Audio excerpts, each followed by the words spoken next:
At tayo po ay magdi-detox ng ating loob ng katawan.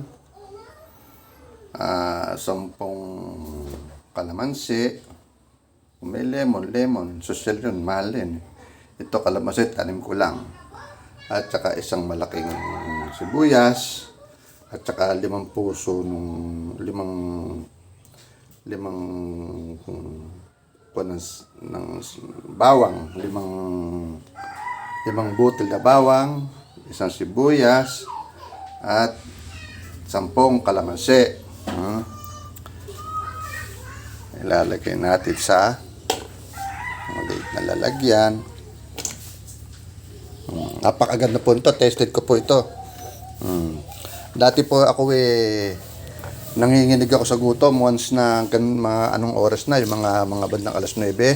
Kailangan kumain kagad ako, kundi magugutom ako. Nanginginig ako sa gutom. At saka isa't kalahating tasang tubig. Pagkatapos pakukuluan mo ng 8 minuto. Napakaganda po. Dati ako, pag ganitong oras nanginginig yung katawan ko sa gutom. Magmula po nung ginawa ko ito tumatagal na po ako Kailangan ganitong oras kumain na po ako. At kung hindi, ako para akong may paspang gutom, ganun. Ako nanginginig sa gutom, hindi ako ubrang kung maaari, pag hindi pa nakaluto, tumatakbo ko sa kainan, sa restaurant. At nanginginig ako sa gutom, lambot na lambot ako. Ang nakagaling lang po sa akin, ito. 5 butil na bawang, at saka isang malaking sibuyas, at saka 10 kalamansi. Pakukuloan ko sa loob ng 8 minuto. Tsaka ako sa palalamig, tsaka ako sa iinumin. Akalain nyo napagaling yung ko. Dati nanginginig na ako sa gutom. Magbula ho nung ginawa ko to, nawala po lahat yung aking, tapos nakaka-CR na po ako ng maganda nagiging CR ko, nakakadumi ako ng maayos. Opo, nakakadumi ako ng maayos. Pagkatapos maganda na pakanduan, nawala yung pananakit ng aking puson. Ate, sumasakit yung puson ko, hindi naman ako babae. Alam ko yung puson sa babae lang yun hindi naman ako nireregla. Ba't sumasakit ang aking puson? Pina-CT scan ko na, pina-ultrasound, wala pong nakita.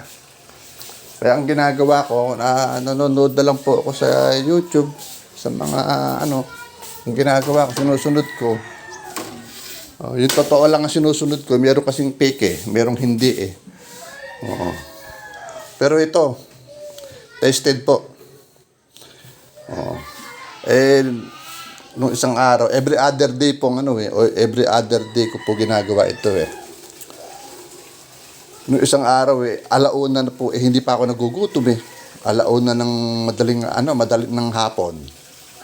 Dapat nanginginig na ako sa gutom noon. Kainam ho nito subukan nyo po, ala pong mawawala.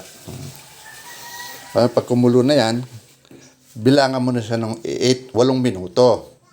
Kapag bilang mo ng 8 minuto, patay mo na siya. Ganun po. Pero hanggat di siya kumukulo, huwag mo siyang bibilangan ng 8 minuto. Yung pagkulo para makuha rin lahat ng katas ng sibuyas, katas ng kalamansi, at saka katas ng bawang. Opo. Napakainam po niyan. Sigurado ko po. Thank you po. Bye-bye.